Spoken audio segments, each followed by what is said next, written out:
Powered by Riverside FM.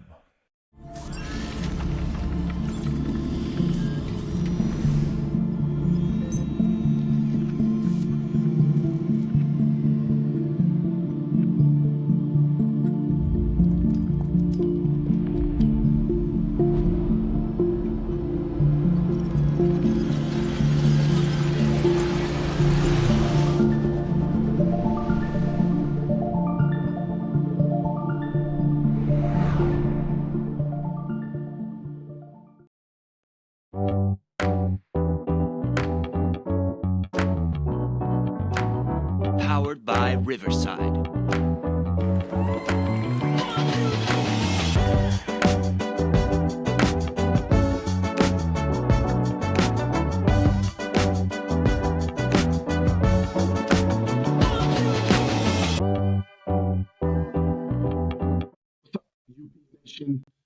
Another episode of Unconventional Playbook on a rainy Saturday morning here in the great state of Wisconsin, right on the border of Minnesota. For those of you that don't know, I am Lionel Jones, your host.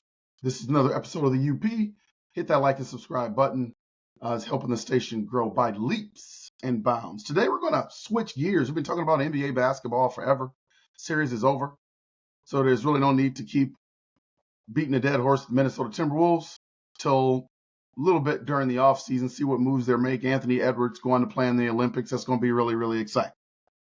Now we're going to talk about my boys, the Vikings. A lot of news going on with them. They finished up their second week of OTAs. Mandatory mini camp is coming up next week. Everybody's eyes are on Justin Jefferson, whether or not he's going to show up for mandatory mini camp. My sources say that he will be there. He will be at mandatory minicamp. You know, the OTAs are voluntary. And so I think there's always that narrative when people don't show up, oh, he's upset about his contract. You know, sometimes you have things to do. Justin Jefferson is a veteran, really doesn't need to be there. The only thing is he's missing time with two brand new quarterbacks, but he feels like he probably can make that up during mandatory minicamp and then minicamp right around the corner. So I'm not really bothered by Justin Jefferson not being there. Now, mandatory minicamp, if he doesn't show up to that, that's a little bit different. It's mandatory. So it's where mandatory is. And so if you're not showing up with that, he's obviously trying to send a message to the Minnesota Vikings that he wants to try to get this contract done. But I think both parties' contract is close to being done. Not really worried about what Mike Florio has reported about how he's worried about the Justin Jefferson contract. I'm not worried. You can hear it here first. Justin Jefferson is going to get that contract done. I don't care what Mike Florio says. We'll see who's right. We'll see who's right in that situation. Let's talk about Sam Darnold for a minute. You know, the one thing about Sam Darnold, everybody that I talk to about Sam Darnold, everybody thinks he's kind of garbage. And I don't understand that line of thinking. You know, I think it's, honestly, I think if you haven't done your research on Sam Darnold, I think it's lazy thinking. And I think, the people that say that just look at his numbers, and that doesn't always tell the whole story. And I've been trying to tell people about Sam Darnold, what his pedigree is, what he was in college, and why he was a high draft pick. I believe he was the third pick in his draft. Baker Mayfield was first. I don't think anybody thinks Baker Mayfield is a barnstormer, but, he had a pretty decent year last year after a couple of bad years with the Browns, and then he got traded all over the place, had his moments with the Los Angeles Rams. And so Sam Darnold hasn't really been at a stable place, guys. Like, how do you hold that against him? Like, we're going to see one of the greatest quarterbacks to ever put on a uniform this season in Aaron Rodgers. And I am interested to see what Aaron Rodgers does with the Jets, because his situation is not the greatest, but it's way better than what Sam Darnold had when he was there. Sam Darnold didn't have a defense. Sam Darnold didn't have an offense. He didn't have an offensive line when he was there. He didn't have a coach when he was there. I mean, Coach Nagy was his coach. I mean, so don't you have to give the young man a chance to succeed? For those of you who think Sam Darnold is garbage, when he was in New York, did he have a structure in place that would support a rookie quarterback? Like, don't you think that's important? If you think that's important, then why would you hold the New York Jets against Sam Darnold? You see what that situation has been the last couple of years. So for me, that's not an indictment on Sam Darnold. Then you trade him to, let's see, the Carolina Panthers. Is that a good situation for a young quarterback to be in? Look at their quarterback now, who was all world at Alabama. Was that a environment for Sam Darnold to thrive in? So why would you hold that against him? He's had two spots, the New York Jets and the Carolina Panthers. And I wish that life was like a video game sometimes. You can just plug a guy out and plug him into a bad situation so fans can see how important a stable situation is. I wish we could pluck Pat Mahomes and put him on the Carolina Panthers. I bet he wouldn't be the same Pat Mahomes. And if you believe what I'm saying, why would you hold that against Sam Darnold? Then he goes to the San Francisco 49ers as a backup. So he's had two really, really bad stops where he's had an opportunity. And honestly, guys, in those situations, he wasn't terrible. But he wasn't what everybody expected Sam Darnold to be with those bad organizations. Goes to San Francisco, plays under Shanahan, one of the best coaches in the league, gets some tutelage from Shanahan, but he doesn't have the opportunity to play. They have their franchise quarterback. So he's a backup. Now, fast forward. Minnesota Vikings trade for him. Stable line, stable running game with Aaron Jones coming. Justin Jefferson, Addison, TJ Hawkinson, who's going to be gone for at least 6 weeks to start the season, but he'll be back. He'll be there. Great defense that Brian Flores is building. He's building a bully on defense. Great. No excuses for Sam Darnold now. But I could argue and debate all day long that he's in a better situation than he's been in his 3 previous stops in terms of player development and the support that you need to succeed. See, I'm on the side of, I think Sam Darnold is going to play pretty good. I think the Vikings, by the end of this thing, are going to be in a quandary. But it's a good quandary. It's a great one. And I love the moves that Kwesi Adolfo-Mensah made. Because now you got 2 top-level quarterbacks that were drafted high in the draft, that's young, that have high ceilings. And I don't think you've seen the best of Sam Darnold. And I think he's going to put it on some people. I don't think Sam Darnold is going to fail here. I've watched the kid play. And I've cut the fat around his film. And what I mean by that, I don't look at the bad interceptions where he had like 1 second to throw the ball, where his offensive line couldn't hold up, or his wide receivers ran the wrong routes and he put the ball where he needed to put. I'm looking at his potential and his skill. The guy is way more mobile than you think. He has a strong arm, and he's always been, up until he came to these bad organizations, a pretty accurate quarterback. And now he's got the quarterback whisperer, KOC, is what they call him, as a coach. Oh, I think the stars are aligning bright for Sam Darnold. And I just hope Minnesota fans, I hope you give him a chance. I hope, not after every bad pass, you're crying for J.J. McCarthy. Let J.J. marinate. Leave Sam Darnold alone and let him progress. Because I'm telling you right now, if you put J.J. McCarthy out there, he's going to throw picks too. If you put anybody else out there, they're going to throw picks too. So allow Sam Darnold to at least have a chance. I'm excited about that pickup. I don't think it solves all our problems. And I think that's what people want Sam Darnold to be, a problem solver. But I think he can be a piece. And I think he's going to make it hard for the Minnesota Vikings to hand this thing over to J.J. McCarthy anytime soon. But I could be wrong. We'll wait and see when training camp starts. and the preseason starts. Dalton Risner is back with the Minnesota Vikings. Just signed a 1-year contract. As far as I know, the information about the contract is not being released yet, but I heard it was a 1-year deal. Dalton Risner's strange. That's a strange situation, man. You talk about a guy that was a stud with the Denver Broncos on the offensive line, playing offensive guard, and then they didn't want him back. Like they didn't re-sign him back. Last year, he was just kind of out there. Nobody wanted him, nobody to sign him, and he was actually wondering what the heck is going on. He came in for a visit with the Minnesota Vikings. They didn't sign him right away until we had some injuries on the offensive line, and then we looked back and said, hey, maybe we should bring Dalton Risner in. Dalton Risner comes in, and for all intents and purposes, Dalton Risner had a pretty good season playing guard on the offensive line.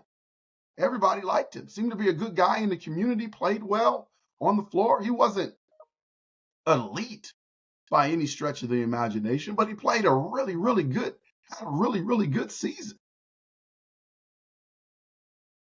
And then at the end of the season, Vikings didn't re-sign him right away.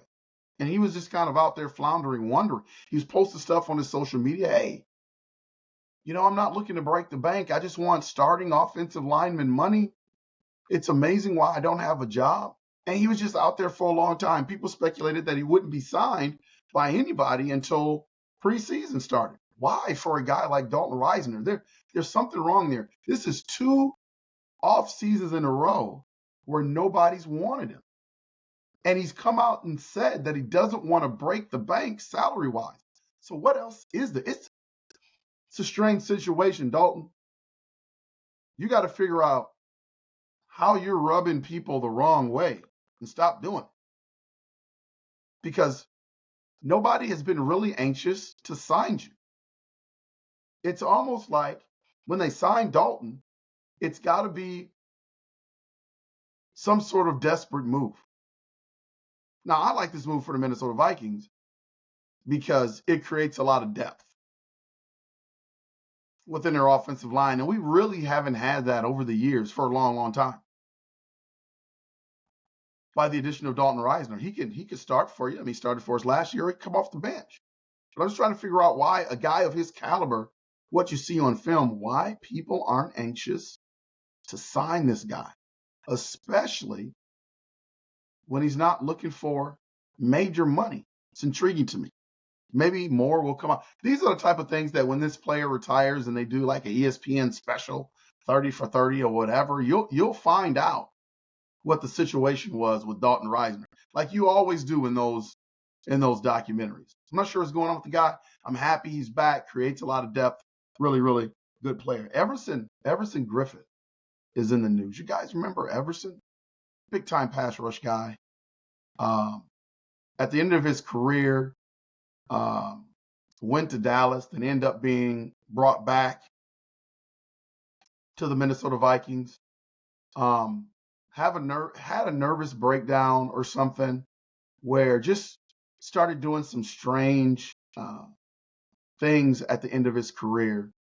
And there was some speculation or some confirmed speculation that he had some mental health issues that he was going through. Unfortunately, he's in the news again. Just unfortunate things going on with Everson Griffith. For everything that I've heard, has a lot to do with some drugs, being busted with some drugs, things of that sort. So he's definitely still battling some demons. Everson Griffith, one of my favorite players with the Minnesota Vikings, always brought energy, always was a good teammate in the locker room, came to work every day, played the game the right way, was a really big time part of Zimmer's defense when he was here. I just wish nothing but the best for the guy and his continued improvement with his mental health and things that are going on in his life. Just sad to hear. Just sad to hear. One of my favorite Vikings. So I hope things work out for Everson Griffin. I want to talk a little bit about Louis Cine. Is Lewis Seen going to get cut for nothing this year? I mean, that's on the table. That's on the table. And I can't believe that from that kid. That kid was a stud in college, but it just hasn't worked out with him with the Minnesota Vikings. And I know that he's had this leg injury, but I don't think the leg injury is the problem anymore. I mean, I can't confirm that. I'm not in the athletic trainer's office, Minnesota Vikings headquarters. But man, he's had a lot of time to heal.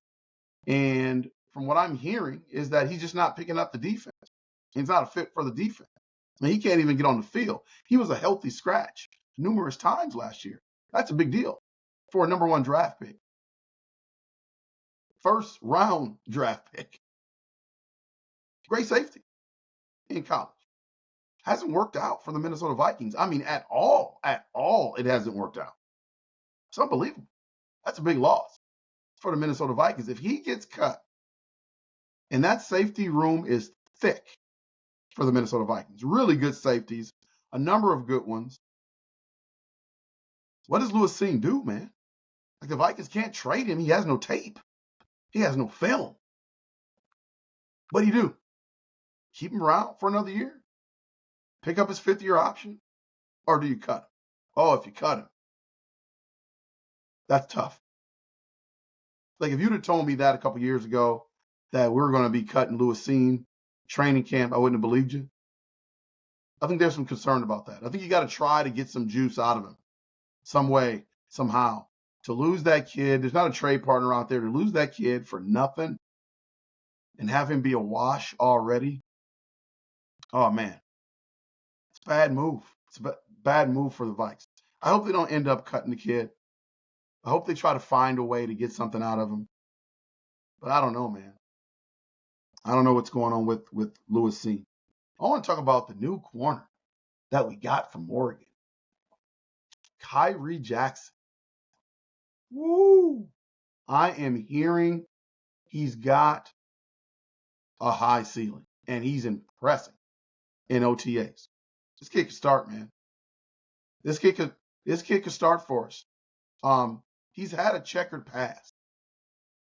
Like, he was at Alabama, not at Alabama, suspended, went to a couple of JUCOs, then finally, long story short, bounced around, finally found his way to Oregon and had some really good years there, productive. I mean, obviously good enough to get him drafted 4th round for Minnesota Vikings.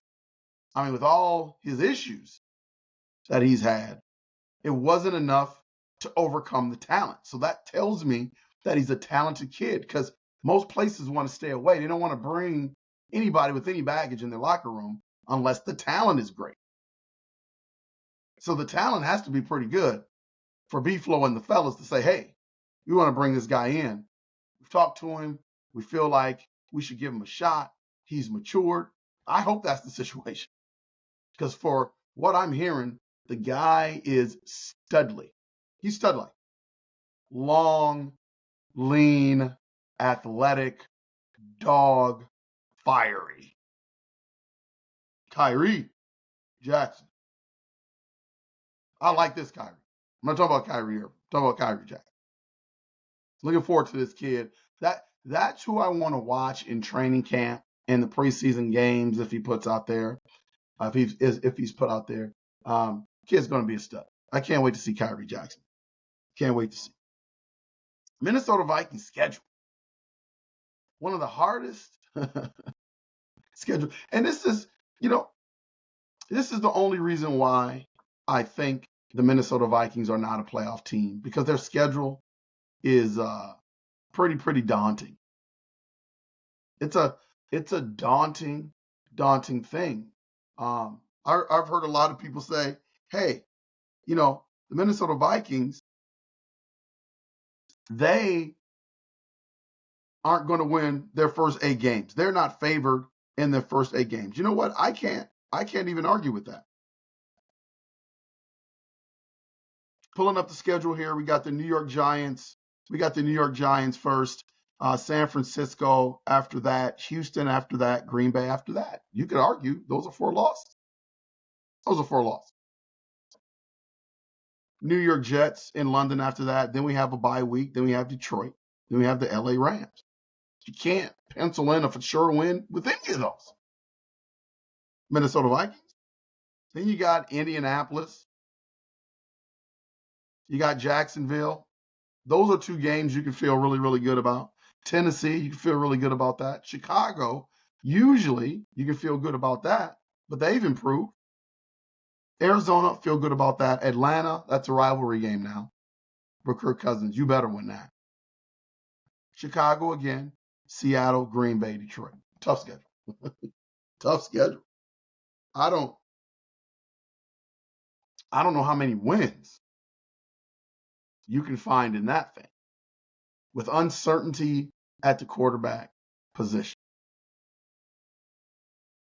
If the quarterback position gets fortified and we figure out some things early, they got a chance. And even then, it's a daunting schedule. Like, I don't see double-digit wins at all in that schedule. And I think to get to the playoffs, you got to win double digits. You got to win double digits to really have an assured spot in the playoffs. You'll see some teams sneak in having 8 or 9 wins.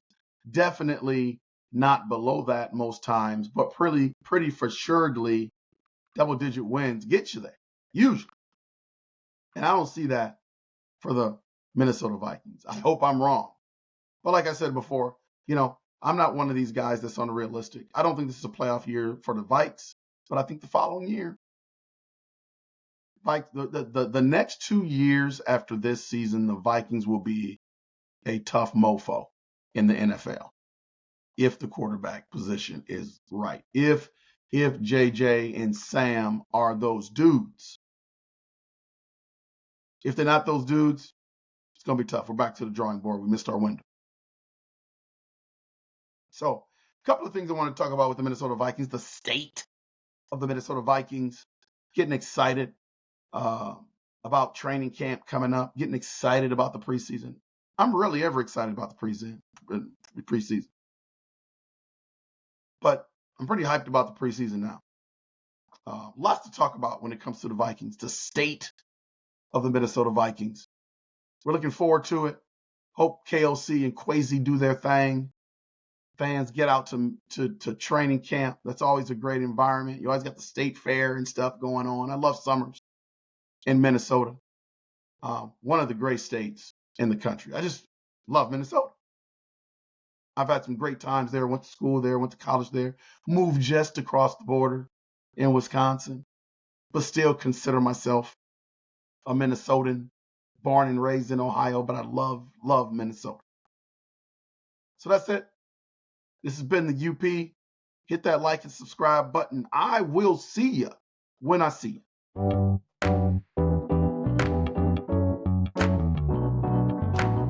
Powered by Riverside.